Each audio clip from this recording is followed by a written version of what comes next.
Source 10 hours ago updated 5 hours ago a trade pact between Australia and 10 other nations has been salvaged, with Canada returning to the negotiating table after boycotting talks at the last minute.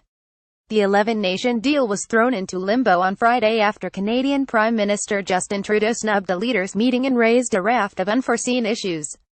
But negotiators from all countries involved in the Trans-Pacific Partnership, including Canada, held further talks on Friday night.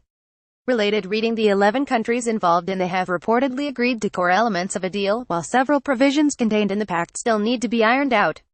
Australian officials remain tight-lipped on the progress, but New Zealand Prime Minister Jacinda Ardern said the so-called TPP-11 were no longer talking about countries walking away from the deal.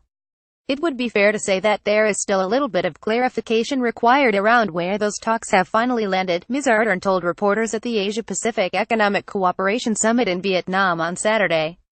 But there is a view that things are being brought together, but there remains a bit of a work in progress.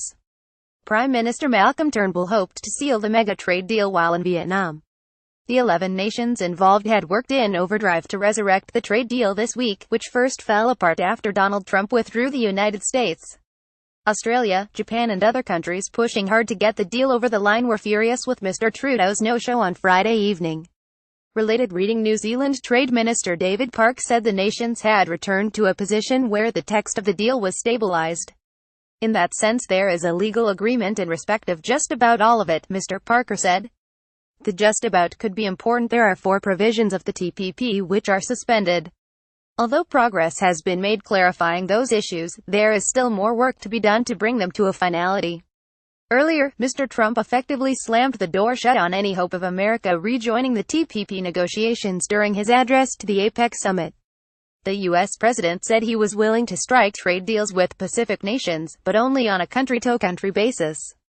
Australia will still walk away from the summit with a free trade pact with Peru that will eliminate nearly all tariffs exporters face into the Latin American country. The Peru agreement is a significant boost for Australia's sugar industry, farmers and mining services firms.